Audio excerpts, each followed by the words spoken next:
English is becoming a global language and widely used in all over the world.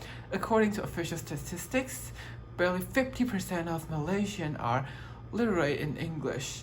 Most citizens in Malaysia are bilingual or multilingual, as they learn at least two languages in school in addition to their mother tongue. Since English is taught in school, most Malaysians can speak English, some even more fluently than others. A part of the Malaysian of various ethnicity consider English to be their first language because they grew up speaking English at home. Malaysians who are fluent English speakers can easily switch from using the more standard form of English to the localized colloquial form of Malaysian English. For example, at a formal workplace, they will use the more standard form of English, while when they're with friends or family, they will switch to colloquial form of Malaysian English. Nevertheless, it is a true fact that English is used widely as a medium of education, communication, and government house in Malaysia. The examination held in this country are all based on British English. So this is our interview for today. Yeah, so what's your name? My name is Saril. So which country are you from? I'm from Malaysia. How long have you been here? I think it's around 2 years. Around 2 years. So you are quite familiar with things here?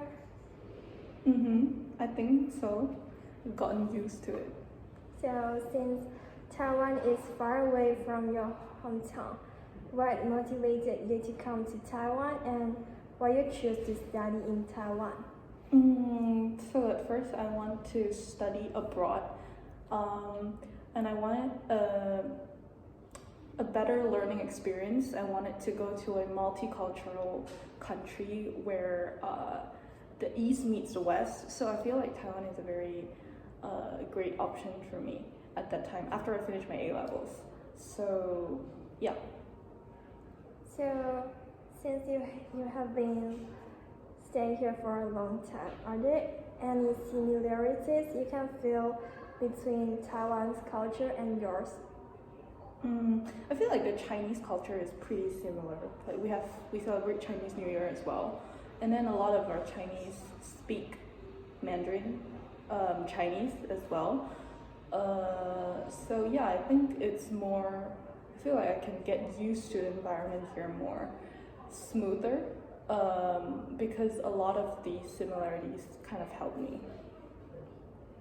Okay, so I have heard that citizens in Southeast Asia like Indonesia and Malaysia master a lot of languages. Can you give us a few tips on learning a new language? I feel like the most important thing is to immerse yourself in the environment. Try to speak as much as possible.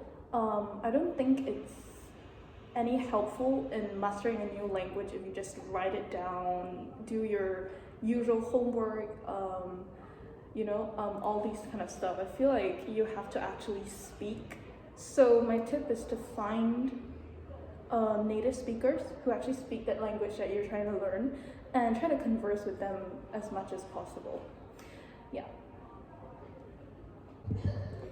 Okay, so do you think there's something unique or special about your culture that people from Taiwan may not know?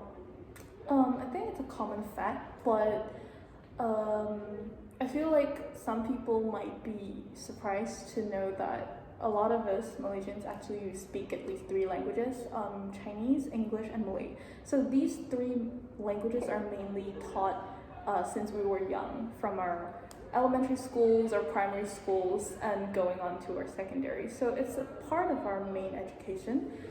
Yeah, and especially Malaysian Chinese, we actually speak quite fluently. So feel free to just come up to us and speak Chinese because we totally will understand. Yeah. So what are the things that you love and hate most about Taiwan? I love the I think the efficiency in the service sector. When when I go and renew some of my license or my documents, the service is quite efficient. Like it's fast, and that doesn't really happen in Malaysia. And the things I hate are basically I just don't really understand the commercial thing about the food business going on in Taiwan. Like you guys have stuff like the minimum spend like in certain restaurants or shops. Yeah. And also there's always like you have to reserve a table before going to certain restaurants, and I wasn't aware that you have to do that here. So at first, when I'm not familiar with Taiwan, when I first came, I was like shocked about this. So yeah, but it's gotten better now. I just still don't really understand the whole concept of this. Yeah. So it's a part of culture shock to you in foreign country?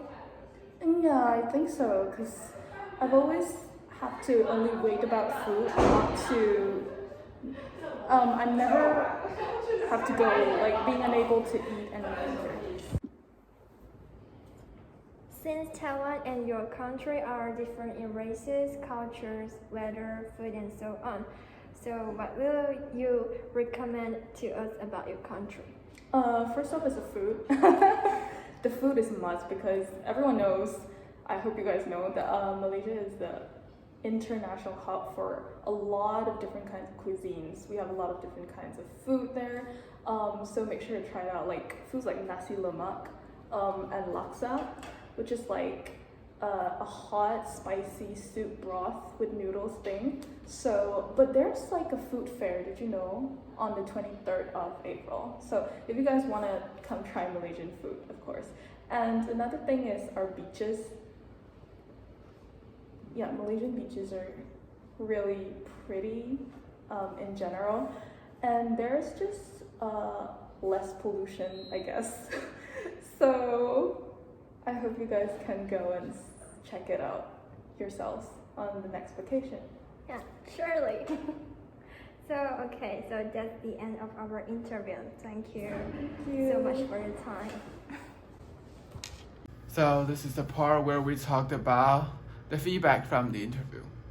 After conducting the interview with Serial, it feels like that we really get to know more about Malaysia and Malaysian culture.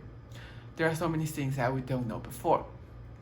And indeed, the target that we're supposed to find are like American, Canadian, Australian, or British. And undeniably, we think that learning American accent is something that's really important. But at the same time, we also believe that learning accents from different regions of the world is something that's really important as well. It not only helps us practice our listening skill, speaking skill, but at the same time, we could get to know more about different cultures around the world. And we also believe that we can see the traits from Malaysian English in American English, because now we're all living in this huge world which makes everything relate to each other, and the language is something that's constantly changing. So yeah, I think learning more about Malaysian English is important as learning American English. And yeah, that's basically the end of our interview and the report. Thank you for watching, and thank you.